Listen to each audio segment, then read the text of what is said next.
800, 900 이렇게 지나가고 있습니다. 800번, 900번. 이야, 이거는 891차입니다. 예? 891차입니다. 아, 그러니까 800번, 900번이지 그러니까. 참 여러분들 볼 때 존경스럽고요. 이 재단 지키는 여러분들 볼 때 참 감격스럽고요. 참 여러분들 노고와 애씀과 그 800, 900번 하는 동안 드렸던 바쳤던 정성이 얼마나 큰 정성이었는가를 생각해 볼 때 참 눈물겹도록 고맙고 감사하고, 이런 신실한 사람들이, 이렇게 재단을 지켜가는 사람들이, 이렇게 나라가 주권도 잊어버리고 수많은 어려움 속에 견디고 있는 이 상황에 이 일을 위해서 이 재단을 쌓는다고 하는 거 참으로 감격스럽고 감사하고요. 복된 일이고요. 귀한 일이고요. 하나님께 영광을 돌리는 귀한 일입니다. 저는 오늘 짐을 진 사람들, 이런 설교의 제목을 잡아봤습니다. 짐을 진 사람들. 짐 진다는 거는 뭐 한마디로 힘들죠. 무거운 짐을 져야 되니까. 그런데 짐은 가벼운 짐도 있고 무거운 짐도 있습니다. 그런데 주님께서는 그렇게 말하셨네요. 내 짐은 가벼워. 이렇게 말씀하셨어요. 그렇기 때문에 주님이 우리에게 지라고 주는 짐이 무거우면, 아이 정말 얼마 어떻게 지어요. 글쎄 세상 일도 짐도 있고 내 짐도 많은데 말이죠. 그런데 다행히 주님께서 야, 내 짐은 가볍다 이렇게 말씀해 주시니 우리는 주님의 짐을 져야 될 사람들이라는 사명자라는 것을 깨닫고요. 짐진다는 것은요, 일한다는 뜻이에요. 일. 뭐 연탄 아저씨만 짐지는 것도 아니고 시계꾼. 옛날에 고향에서, 옛날에 우리 고향 저 충청도에서는요, 아마 다른 데서도 그랬을 거야. 그 나무를 지어가지고 저 해가지고 그 지게에다가 이만큼 지고서 이걸 지고서 시장에 나가서 파는 거 했던 게 지금도 기억이 나요. 그게 무거운 짐을 지고, 또 니아가르다 짐을 실어주는 사람도 있지만 저 청계천 그쪽 시장 동네에서는요, 짐을 져주는 지게꾼이 있었잖아요. 그거 하면은 그 사람도 그게 번이니까 그게. 그래서 그 짐을 진다. 정말 땀을 뻘뻘 흘리고 말이죠. 그러나 여러분, 주님이 말씀하십니다. 수고하고 무거운 짐진 사람들. 주님은 우리에게 그렇게 말씀하셨어요. 우리에게 분명히 주님, 너는 수고하고 무거운 짐진 사람이다. 주님이 인정하십니다. 죽으라고 짐지고 수고하고 애쓰고 땀을 일하는데 주님이 그까지 그거 가지고 그러냐? 이러면 얼마나 속상하겠어요. 근데 수고하고 무거운 짐진 자들아, 내가 내 무거운 짐을 안다. 너의 수고를 내가 안다. 내게 오너라. 내가 너의 짐을 가볍게 해주마. 내가 주는 짐은 가볍단다. 분명한 사실은 짐이 각자에게 주어졌다는 겁니다. 애들은 애들, 어른은 어른. 각자가 짐이 다 달라요. 즉 일감이 다 달라요. 군인들도 일하고 있지 않습니까 지금. 그들이 뭐 집 짓는 일을 합니까? 물론 공경되는 집도 짓는 일도 있겠죠. 총을 들고 나라 지키는 일이지 않습니까? 다 일감이 없는 사람이 없고요. 다 일하는 겁니다. 어떤 일은 10시간도 하고요. 어떤 일은 6시간 빼기 일하는 사람도 있어요. 그래서 여러분과 나는 지금 분명히 일꾼들이라는 사실입니다. 더군다나 거기다가 주님의 일하는 일꾼들입니다. 게다가 하나는 이 나라가 어렵고 힘들고 곤고하고 괴롭고 너무 많은 혼란스러운 일이 너무 많은데 말이에요. 사상전쟁이다 영적 전쟁까지 치르고 있는 우리 지금 말이죠. 근데 오늘 여러분과 내가 어려운 중에 있는 이 나라와 민족으로 해서 이 국가의 짐을 지고 있다라는 자부심과 함께 이 사명을 느끼면서 우리는 오늘 또 이렇게 제단을 쌓게 됐습니다. 아멘. 근데 이 짐을 지고 싶지 않은 사람, 지고 싶어 하지 않는 사람, 내 짐도 땀에게 떠맡기려고 하는 사람, 이와 반대로 내 짐도 무겁고 힘들지만 다른 사람, 약한 사람 짐도 좀 대신 져주고 그 짐을 내가 좀 조금이라도 좀 덜어서 그 사람 가볍게 해주려고는 이런 사람도 있지 않습니까? 얼마나 좋은 사람입니까? 그래서 또 어떤 사람은 자기 짐도 안 지려고는 그런 사람들이 있는데, 내가 영어는 잘 못하는데, If a man will not walk, he shall not eat. 이런 거 싫은 사람 먹지도 마. 이게 그 얘기입니다. 예. 내가 그 영어 사전, 성경 영어 선전 찾아봤어요. 그랬더니 그렇게 나와요. If a man will not walk, and he shall not eat. 농담으로, 이러기 싫은 놈은 처먹지도 마라. 이런 뜻이죠. 예. 이런 사람은 먹을 권리도 있고, 이런 사람은 일하기 위해서도 먹어야 됩니다. 내가 오늘 저녁을 못 먹었는데, 오늘 여기 와니까 목사님이 맛있는 밤빵을 주셨어요. 따뜻한 커피에다가. 이 먹는다고 하는 거, 나는 먹어야 될 사람이라고 생각해. 오늘 밤 설교를 해야 되기 때문에. 그래서 맛있게 먹고 기쁘게 먹고 감사하게 먹었어요. 분명한 것은 짐을 진다는 것은 여러 가지 의미가 있지만은 일을 하라는 뜻이다. 오늘 여러분과 나는 이 일을 하고 있단 말이죠. 일의 종류는 다를지언정 오늘 밤 우리들의 일은 나라와 민족과 조국으로 해서 재단을 쌓는 일을 하는 거야. 분명히 주님께서 말씀하시기를 내가 일하니 너희들도 일을 해야 된다. 주님은 내가 일하고 있다. 너희들도 일해라. 이렇게 말씀하신 뜻을 깊이 생각하시고요. 회사 같은 데도 사장하는 일이 다르고요. 또 상무가 일하는 일이 다르고요. 총무가 하는 일이 사원이 하는 일이 다 달라요. 각자에게 주어진 일감이 있기 때문에. 마치 기계의 부품이, 자동차의 부품이 수만 가지 이루어져서 차가 가는데 말이죠. 각자 부품마다 자기의 기능과 성능이 달라.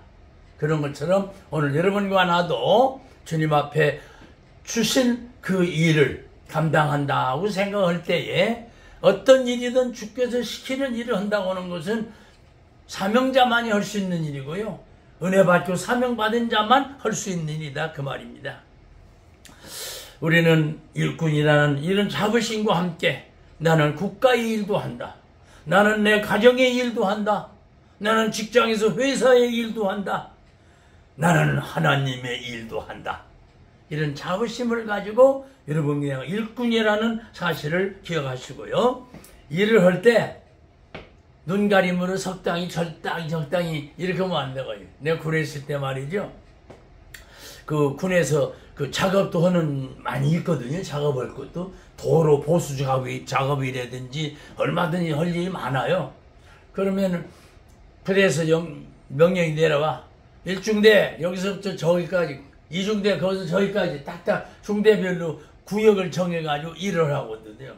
그러면 또 소대에는 소대장들이 또 분담 구역이 또 있어요.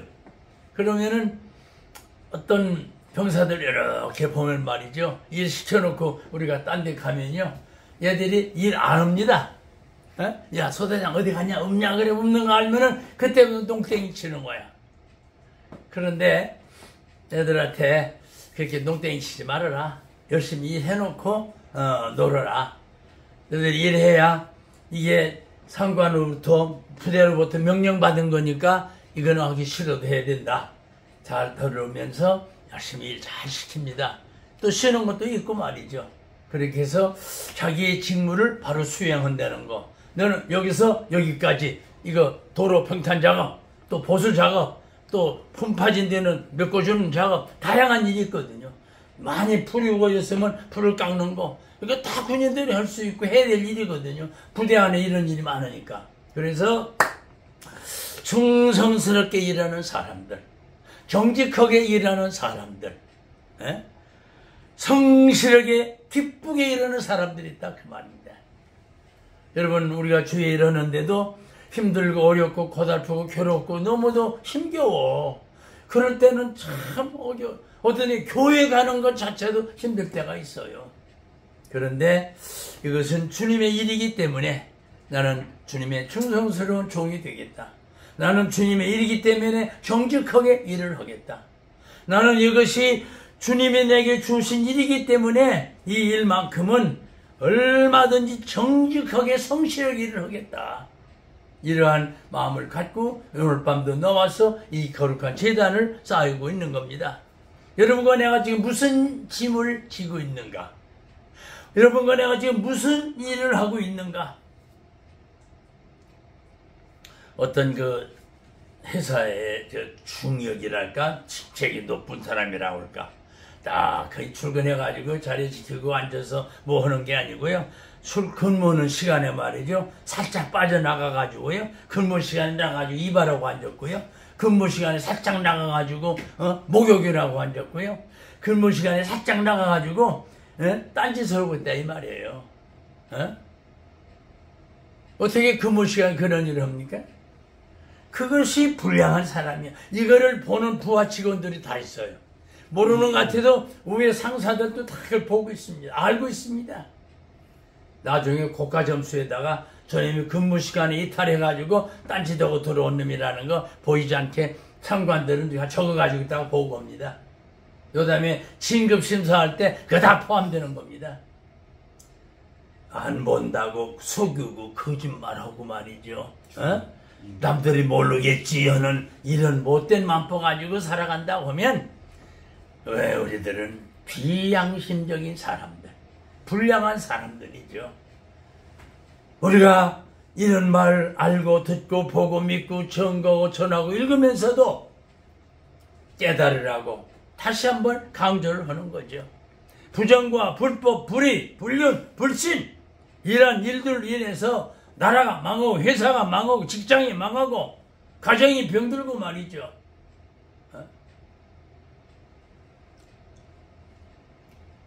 결국 나중에는 이런 일들로 말미암아 다 결과가 드러날 겁니다. 심지어 무슨 일이 있었는지 압니까? 아주 양심이 화인 맞아가지고요. 양심이 화인 맞았어. 그래서 옳고 그름을 분별을 못한 게 아니라 굴른 줄 알면서도 양심이 화인 맞았기 때문에 그런 일인 줄 알면서 그런 일을 해요. 얼마 전에 실제 있었던 일이에요. 건축을 하는데 말이죠. 이 뭐 10층, 15층, 50층 막 이렇게 굉장히 높지 않습니까? 그런데 말이죠. 내가 알아요? 내가 봤어요? 내가 그걸 어떻게 알아요? 신문에 나고 뉴스에 났기 때문에 하는 거예요. 자, 이런 기둥 하나 많은 걸 세운다? 그런데 거기에 철근이 10mm짜리 10개 들어가야 돼, 거기. 그런데 놀라지 마시오. 10mm짜리 그게 1cm죠. 그러니까 동그란 게 1cm짜리 철근 이게 10개 들어가야 돼. 여기 이 기둥에 말이죠. 그런데 7mm짜리 넣었어. 그 다음에 10개 들어가야 돼. 그런데 7개밖에 안 넣었어. 그러면 3mm에서 돈 남겨먹고 또 7개밖에 아니라 3개짜리 또 빼먹었으니까 돈 남겨먹고 이게 건축하는 기술자라고 하는 사람들이 눈가림을 속여가지고 그만 들통이 나가지고 어떻게 금이 가고 말이죠. 어떻게 막 무너지려고 그러고 말이죠. 이러다 보니까 전부 조사하니까 그 모양이 생긴 거예요. 이렇게 이 세상은요 부정과 불의와 불법이 많아요. 그러나 오늘 여러분과 나도 이들 못지않게 악할 수도 있고 이들 못지않게 잘못할 수 있지만 이런 말을 들을 때마다 이 말을 읽을 때마다 이 말씀을 놓고 기도할 때마다 우리 양심 새로워지고 우리도 그렇게 하지 말이야는 결심을 하고 나는 그러면 안 되겠다는 각오를 하면서 주님 앞에 무릎 꿇고 너희 인간의 육성을 죽이고 교만을 죽이고 거짓을 죽이고 그렇게 해서 사람 앞에나 하나님 앞에나 신령하고 정직하게 거룩하게 의롭게 참되게 신실한 착하고 충성된 종으로서의 역할을 한다고 하면 이것이 진정한 크리스찬이 아니겠느냐 그 말이죠. 우리는 부족하지만 주님을 사랑하는 사람들, 우리는 부족하지만 주님의 자녀들, 우리는 부족하지만 주님의 일꾼들이라는 사실 앞에 오늘 또 이 밤 나와서 이거 왜 쓸데없이 이런 짓을 합니까? 글쎄 이게 하루에 이틀에 3일이요 800번 900번씩이나 말이죠. 주님 앞에 하는 일이 인간들 앞에 자랑이나 하고 인간들 앞에 무슨 칭찬받으려고 하는 일이 아니에요. 한 사람이 기도하든 두 사람이 기도하든 세 사람이 기도하든 집에서 기도하든 골방에서 기도하든 성전에서 기도하든 어디서이든지 간에 주님의 이름으로 기도할 때마다 주님이 바로 거기 계시고 그 기도를 들으신다는 이런 확신 앞에 이 거룩한 지단을 쌓아가고 있는 거죠. 아멘. 함께한 귀한 날밤 우리 동지들이여 그리고 애국의 일꾼들이여 지구 가는 배낭이 산에 가는데 지구 가는 배낭이 참 힘들어요. 무거우니까. 그러나 짐을 지고 올라가서 산에 가서 딱 쉴 때 땀을 닦을 때 물 한 병 마실 때 자, 가방 속에 있는 걸 열어보니까 무겁긴 했지만 맛있는 거 또 그 맛이 얼마나 좋아 이걸 생각할 때에 얼마든지 우리는 참고 잘 견뎌서 끝까지 목적지까지 끝까지 우리의 결승점까지 끝까지 그 산 꼭대기 점령하는 거기까지 가는 거지. 우리는 이 어려운 일 주님이 오실 때까지 하는 거 이것이 바로 우리 신앙의 동지들 기도의 동지들이 아니겠느냐 그 말이에요. 나라가 이렇게 어려운 때 우리들까지도 이런 일이 오지 않는다 하면은 이런 일을 누가 할까? 이런 심정으로 제단을 지켜가는 여러분들에게 하나님 위로와 평강이 넘치기를 주의 이름으로 축원합니다. 인생은 참으로 짐이 없는 사람은 아무도 없습니다. 다 짐을 가지고 있습니다. 오늘도 주께서 어려울 때는 쉬라고 하시면서 주님이 힘을 주실 거이고 우리 주님께서 또 위로해 주시면서 알았다. 네가 내 짐을 지고 있니? 그래 내 짐은 가벼운 짐이란다 하시면서 하늘의 위로와 평강 속에 내 사랑하는 아가 내 사랑하는 자식아 내 사랑하는 자녀 내 사랑하는 아들 내 사랑하는 종아 응아리 탁탁 들이쉬면서 새 힘을 주실 때 이보다 더 큰 기쁨 영광 즐거움이 어디 있겠느냐 그 말입니다. 함께한 여러분과 나는 무거운 짐이 나 자신을 살리고 이것을 살리고 나라를 살린다라는 이런 사명감을 가지고 이 무거운 짐을 지는 여러분과 저희를 꼭 부탁을 드리면서 어떤 회사에 말이죠. 이런 일이 있었어요. 아니 그 회사에 들어온 지 잘 운영돼가는 회사인데 말이죠. 사장님이 아침에 다 출근하니까 격리부장이 왔어요. 사장님 무슨 일 있나? 어젯밤에 도둑이 들어왔습니다. 그래서 근거를 털어갔습니다. 거기에는 얼마나 있었는가? 다른 거 다 입금시켰는데 거기 한 200만 원 들어간 돈 그것만 없어졌습니다. 그래? 그래서 경찰에 신고했습니다. 그래서 현장 조사하고 CCTV 조사하고 다 확인하고 지금 수사 중에 있습니다. 그런데 드디어 그 사랑하는 도둑놈이 아니라 도둑님을 잡았어. 도둑놈이 아니라 도둑님을 잡았어. 누구였느냐? 그 회사 들어온 지 한 몇 개월밖에 안 됐는데 평소에 회사에 들어온 지 몇 개월 안 됐어도 이렇게 보면은 착실하고 순진하고 말 잘 듣는 사람들이 있거든요. 근데 일반적으로 볼 때가 그 친구가 들어온 지 얼마 안 됐지만은 성실하게 착실하게 잘 한다고 이렇게 친구 이웃들 동료들 간에도 그게 좋은 사람을 알고 있었단 말이죠. 그런데 자꾸 보니까 그놈이야. 그러니까 뭐 도둑질한 거니까 뭐 신고는 했고 도둑놈은 잡혔고 그러면 막바로 경찰이 연행돼가지고 끌려가서 조사받는 거죠. 재판에 넘겨졌어요. 간단합니다. 이 사건 내용은. 기가 막혔죠. 그런데 어떻게 됐느냐? 참 결국은 이 녀석이 재판을 받게 됐습니다. 재판 딱 봤는데 사장님이 그 재판석에 참석했습니다.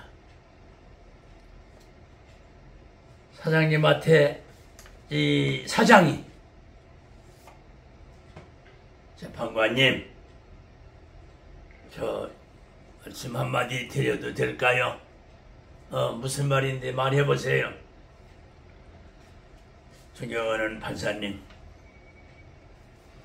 저 젊은이를 구속시켜가지고 현못에 집어넣어가지고 감옥사에 산다고 하면 앞으로 젊은이 앞날이 어떻게 되겠습니까? 부디 저의 불찰도 있으니 재판관님 용서해 주십시오. 제가 잘 기르고 키우겠습니다. 아주 눈물겹도록 간절하게 자기 아들이 잘못해서 와 있는 것처럼 이 아버지보다도 더 애절한 소연으로다가 판사님한테 애걸복걸하듯이 한번 용서해달라고, 제가 잘 키우겠다고, 저거 집어넣어가지고 옥중에 가면 저 사람 앞날이 어떻게 되겠습니까? 아주 그냥 눈물겹도록 사정을 하는 거야. 사장이 진정으로 사원을 사랑하고 죄인을 사랑하는 이런 마음이 재판관에게 보여지니까 재판관이 알았다고 나가 있으라고. 그러고서 일단은 도둑질을 했으니까 무죄는 안 되지. 무죄는 안 되고 구속은 안 되고 안 하고서 그냥 집행유예로 풀려내서 나가라고 그랬어요. 그러니까 이 사람이 이제 재판 끝나고 밖에 있는 사장님한테 쫓아가가지고 무릎을 팍 꿇고서 말이죠. 사장님 죄송합니다. 사장님 죄송합니다. 울면서 무릎을 꿇고 사장님한테 저러고 있는 거예요. 여러분, 얼마나 멋있고 아름다운 얘기입니까? 사장님도 좋은 얘기고 아름다운 얘기지만은 결국은 어떻게 됐느냐?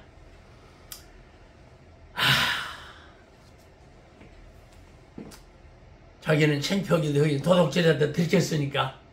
그러나 너무 또 사기가 떨어지면 안 되고, 이미 재판관도 봐줬고 사장이 사정을 했고 그냥 덩어리 트림에 일 잘하라고. 그런데 하루는 그 다음날인가 그날 저녁인가 그 다음날일 거예요. 그 어머니가 사장님한테 찾아갔어요. 사장님 죄송합니다. 애비도 없이 키운 아들이라서 버릇이 없었던 모양 같은데 너무 죄송합니다. 사장님 용서해 주십시오. 그래서 이렇게 아들이 다시 길을 가게 됐으니 너무 고맙습니다 하면서 자기 잘못 아들을 용서해 준 사장님께 눈물겹도록 아주 간절히 사장님께 고마운 인사를 했어요. 그러니까 괜찮다고, 뭐 젊은 놈들이 가끔 그럴 수도 있다고요. 알았습니다. 내가 잘 키우겠습니다. 어머니 갔어요. 가고 나는데 어떻게 보니까 사장 책상 위에 돈 봉투가 또 200만 원이 들어가 있어요. 그 어머니가 갖다 놓은 거예요. 그래서 저 양반이 어려운데 저 200만 원 어떻게 구해왔을까?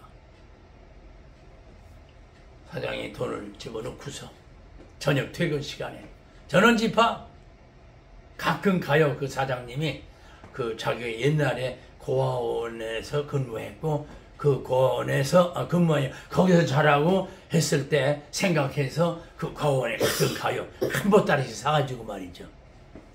싫어하니까 이게 탁 하니까 벌써 사장님 오는 걸 다 알으니까 애들이 와 하고서 그냥 그 안에 쫓아 나와가지고 사장님한테 옮겨 붙는 거지요. 다 시다듬어 주고 가져온 과자 다 나눠주고 그러면서 그 도둑질 한 놈, 그 놈도 데려와가지고 야 내가 이 고아원에서 자라났다. 그리고 내가 여기서 너같이 돈을 훔쳤다. 그랬는데 경찰서에 붙들렸다. 그런데 고아원 원장님께서 경찰서 가가지고 사정해가지고 나를 풀어줬다. 내가 여기서 살 때 나도 그랬단다. 나도 너같이 도둑질을 했단다. 딱 껴안아 주면서 어머니가 가져온 돈 200만 원 봉투를 딱 아들에게 주면서 이것 꼭 어머니 갖다 드려라. 자, 얘기는 이거로 끝낼게요. 얘기는 이게 주어입니다. 여기서 우리는 생각해 봅니다. 이 사장님이 사원을 자기 아들처럼 사랑해 줬어요. 자기도 옛날에 잘못한 거 생각하고 지금 잘못한 사람을 용서해 줬어요. 그래서 옛날에 자기가 신세졌던 고아원을 찾아가서 있는 고아원 아이들 가끔 가서 위로해주고 고아원 도와주고 이런 일을 했어요. 평범한 얘기 같고 별것도 아닌 사건 같고 그거 뭐 우리도 할 수 있는 거야 생각하는지 모르지만 여기서 내리는 결론은 간단합니다. 여러분, 사람은 가끔 이런 잘못된 일, 바르지 못한 일, 이게 부정적인 도둑질하는 이런 못된 짓을 할 수 있을 거예요. 이 젊은이의 짐을 사장님이 대신 져주신 거예요. 돈으로 따지면 200만 원의 돈을 짊어지신 거예요. 적은 돈도 아니고 적구만 구가 아닙니다. 이거는 사장이 데리고 있는 사원이 도둑질하는 도둑놈이니 이거 잘라버리고 이거 당장 집어넣어버리고 돈도 배상받고 그래야 되지 않겠습니까? 그런데 이 사장님은 전 직원들 데리고 고원에 가서 한번가 뛰어놀게 하고 과자 나눠주고 그러면서 그 아들에게 그 사원에게 그렇게 줬던 것은 얼마나 참 아름다운 미담인가. 아름다운 미담인가. 나도 과연 내 앞에 손해를 끼친 사람에게 그 사장님이 베푼 사랑처럼 나도 용서해 줄 수 있을까? 나도 그 사장님이 베푼 그 사원에게 베푼 사랑을 나도 기쁜 마음으로 용서해 주면서 그 어머니가 가져온 돈까지도 아들에게 주면서 꼭 어머니 갖다 드리라고 이렇게 일을 할 수 있을까? 곰곰이 생각해 봅니다. 내가 그런 죄를 졌을 때 누가 용서해 주면 고마운데 내게 그런 일을 했을 때 내가 그들을 용서해 주고 다 갚아주고 더 덮어준다고 하면은 그 사람도 나에게 얼마나 고마웠게 생각할까? 이것도 생각하면서 우리는 날마다 행복을 만들어가는 사람들이다. 날마다 우리는 짐을 지고 가는 사람들이다. 여러분과 내가 지는 짐이 때로는 무겁고 힘들고 어려운 짐일지 모르지만 주님이 주신 짐이라 생각하시고 내 무거운 짐 다 던져버리고 주님 앞에 가는 그날까지 내 몫에 대인 십자가를 함께 질 수 있는 여러분과 저이기를 바라면서 우리의 삶 속에는 늘 기쁘고 즐거운 일만 있는 건 아닙니다.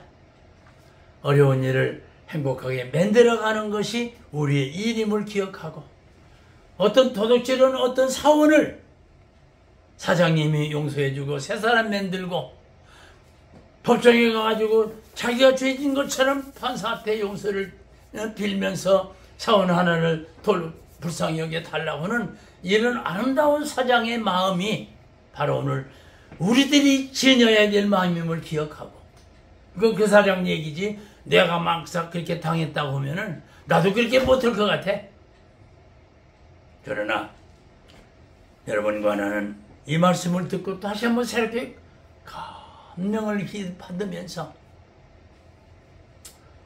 머지않아 주님 오실 텐데 그날이 올 때까지 우리가 이 길을 가고 이 일을 하는 여러분과 저이기를 바라고 오늘 제가 한 설교의 제목은 짐을 진 사람들. 여러분 각자 짐이 있으시죠? 정말 짐이 무겁지 어떤 때는 짐지기 싫지 어떤 때는 내 짐도 무거운데 남이 짐 어떻게 져줍니까? 그러나 물론 내 짐은 내가 져야 되고 내가 져야 될 가정적인 짐, 교회적인 짐, 국가적인 짐 하나님 앞에 받은 짐을 또 짐을 지기 어렵지 않습니까? 그러면은 우리는 주님 앞에 얘기를 하는 겁니다. 아버님 짐이 무겁습니다. 주님에게도 얘기할 수 있어요. 그때 주님이 야 이놈아 무겁긴 뭘 무거우냐 이러지 않을 거예요. 그 주님은 알았다. 내가 왜 이걸 모르겠니? 덩어리에 탁탁 두드려 주시면서 주님이 우리를 가볍게 해주실 거예요. 이제 주님 앞에 가는 날, 우리는 주님 앞에 서는 날, 그날을 생각하시면서 생각만 해보세요. 우리가 주님 앞에 가야 되는데 주님 앞에 딱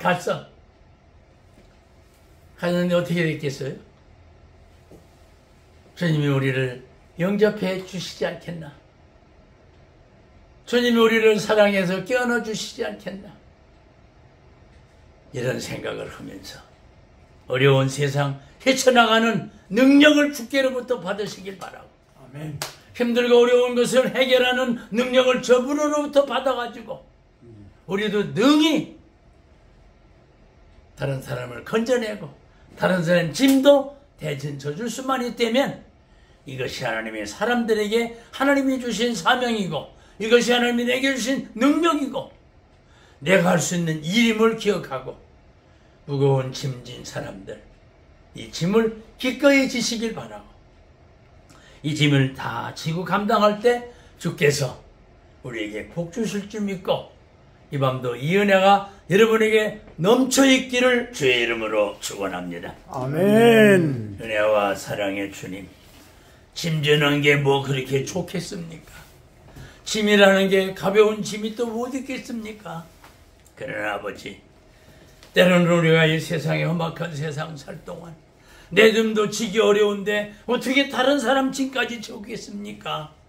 그러나 주님이 힘 주시면, 능력 주시면, 주님이 내게 사명을 주셨다면 능히도 감당할 수 있을 줄로 믿고 내 몫에 대인 십자가를 잘 지고 갈 수 있는, 그리고 우리는 어두운 밤 시대리니 내 직분 지켜서 이 직분을 잘 감당해서 주께서 주신 그 직분과 사명을 감당해서 영광스러운 저희들의 삶이 되게 하여 주소서. 주 예수 그리스도 이름 받들어 간절히 기도 올리옵나이다. 아멘.